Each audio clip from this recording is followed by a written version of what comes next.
Dear students, good morning. I am Dr. Shafina Banu, Associate Professor and Head, Department of Economics, C. Kandaswamy Naidu College for Women, Kadalur. Last video I have given a speech on financial administration.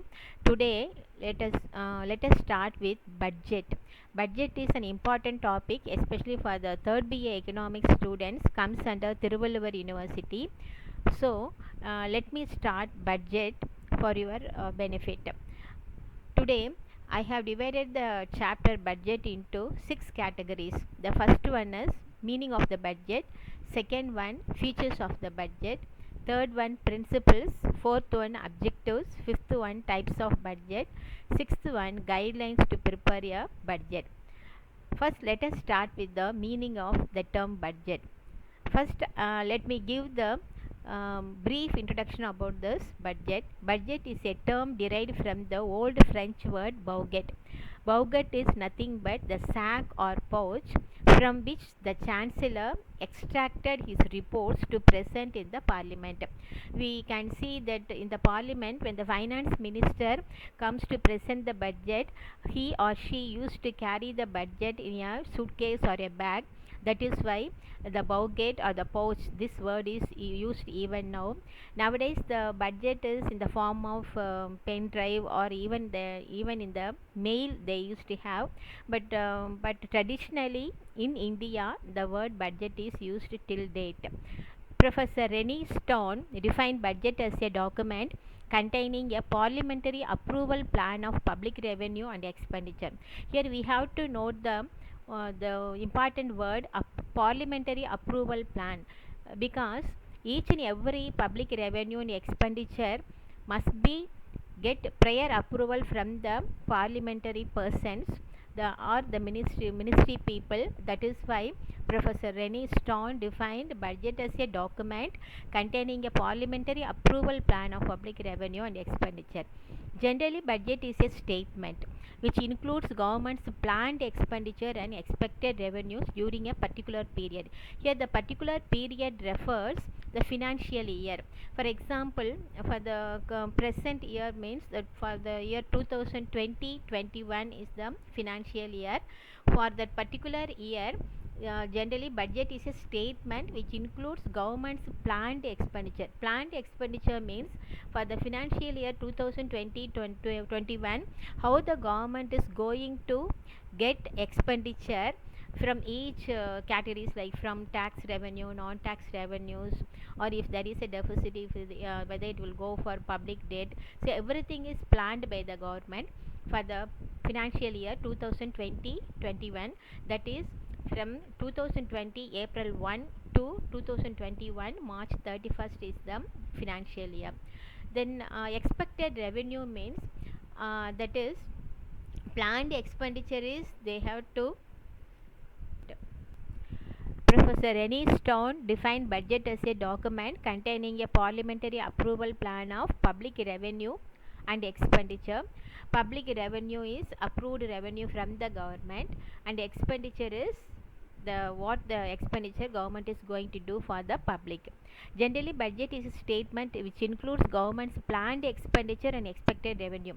Here the planned expenditure is nothing but what the government is going to spend for the people, for the different departments during the particular period, that is the financial year or the budget year 2020-21.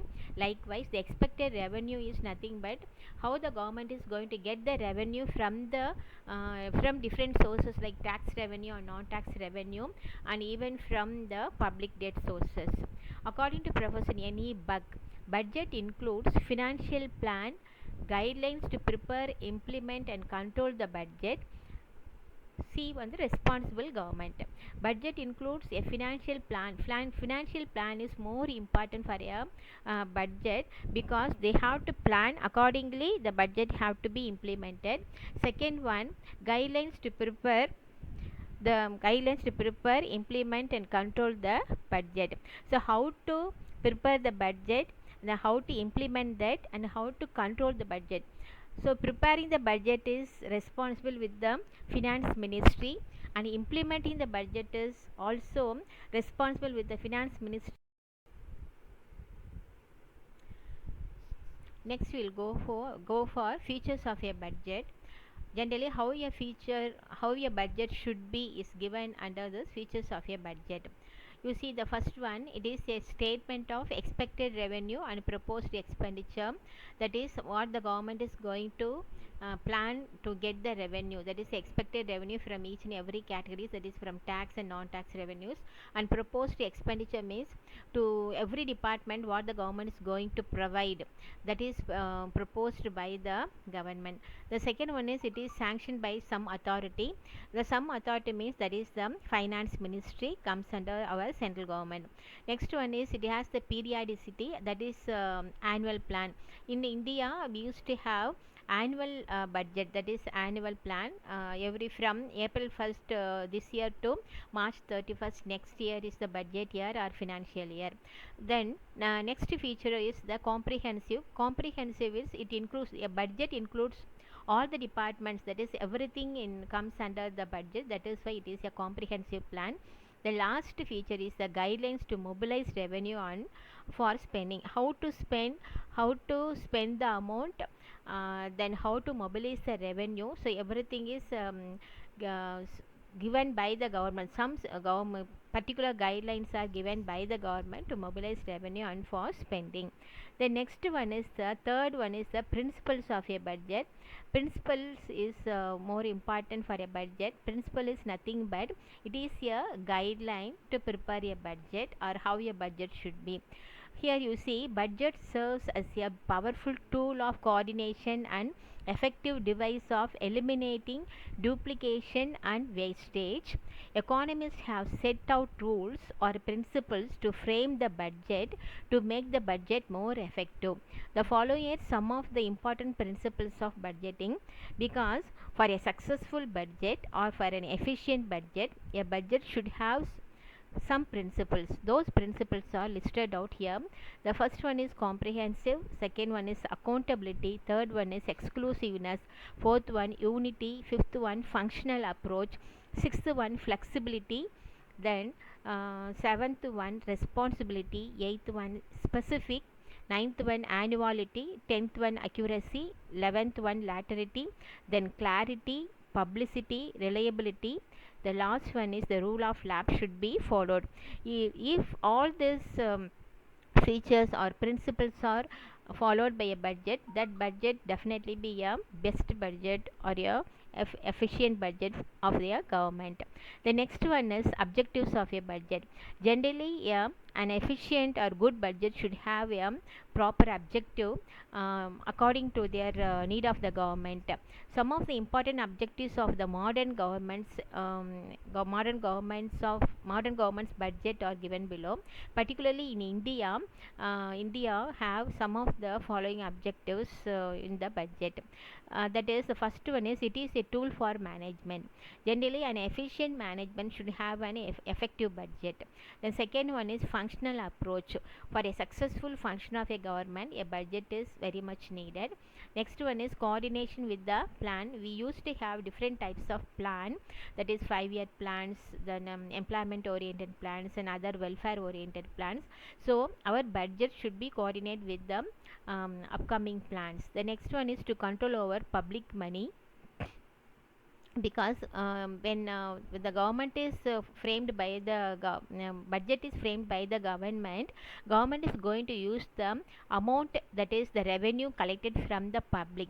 So the money is a public money, it should be handled properly, it should not be wasted.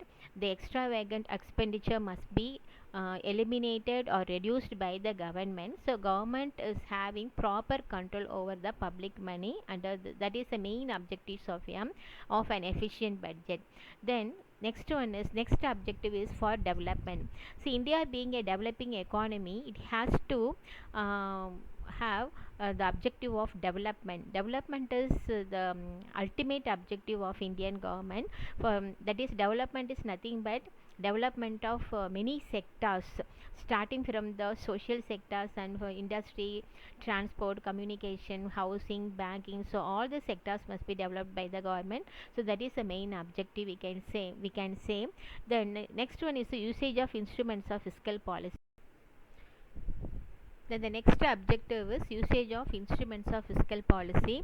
Instruments of fiscal policy are public revenue, public expenditure, and public debt.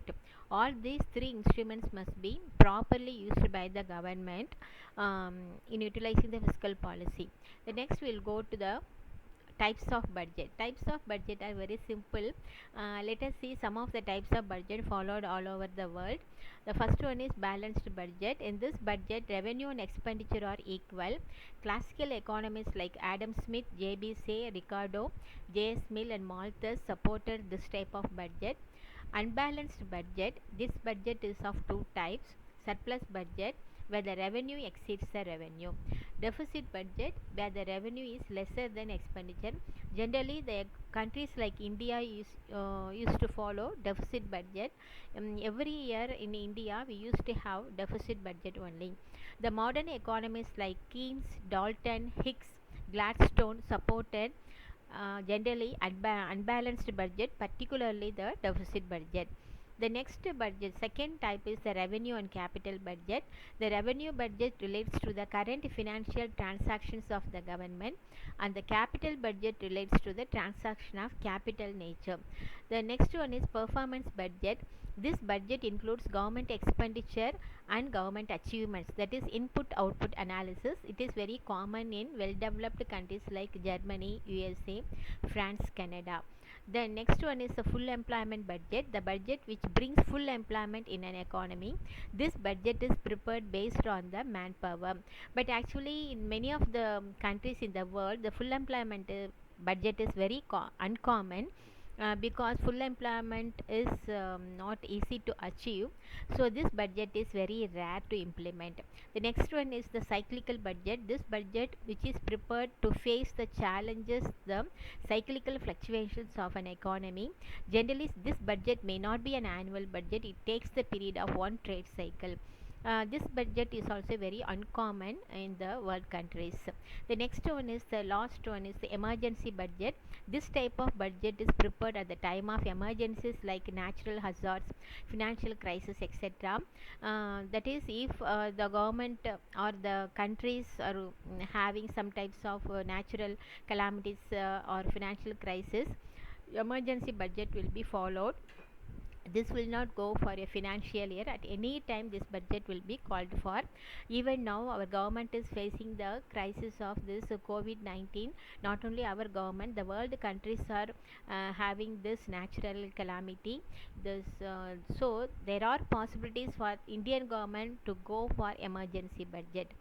Next, the important one is guidelines to prepare a budget. This topic is very important topic. This maybe comes for 10 marks question in the university examination, because how to prepare a budget, how the in the parliament, how the finance minister is going to prepare the budget. So for that there are some guidelines is given by our Indian constitution. So the constitution of India have given some guidelines to prepare a budget. They are: number 1, preparation of a budget; number 2, presentation of the budget; number 3, general discussion; number 4, voting demand for grants; number 5, implementation of the budget. First, let us start with the preparation of a budget. Preparation of a budget is not that easy task. It is a very difficult one. It has a lot of process. So let us start with, in India, the finance ministry is responsible for framing the budget of the union government. It is helped by the administrative department, audit department, planning commission, and central board of direct and indirect taxes. The budget estimates are prepared in the months of August or September by the district officers and sent to the heads of the departments. These estimates consist of 4 columns. They are actuals of the previous years, sanction estimates of the current year, revised estimates for the current year, and the last one is the budget estimates for the next year. The financial year commences on 1st April every year and ends on 31st March. The budget financial statement is placed before the Lok Sabha and Rajya Sabha every year by the end of the February. So this is the procedure in the preparation of the budget. Then next we have to go for The second one is the presentation of the budget in the legislature. In the parliamentary democracies, soon after budget is prepared, it is presented to the legislature. The finance minister is responsible to present the budget in the parliament. The finance minister presents the budget in the parliament in the last day of February. This day is called as budget day. The budget speech consists of two parts. Part A consists of reviews the general features of the budget, reasons for the budgetary gap, and the nature of taxation. These are all these important items are given in Part A. Part B contains deals or the Part B deals with the funds required for the next financial year and tax proposals for rising revenue. This is the presentation of the budget in the legislature. The third one is the general discussion. After the presentation of the budget, general discussion takes place on a day appointed by the speaker.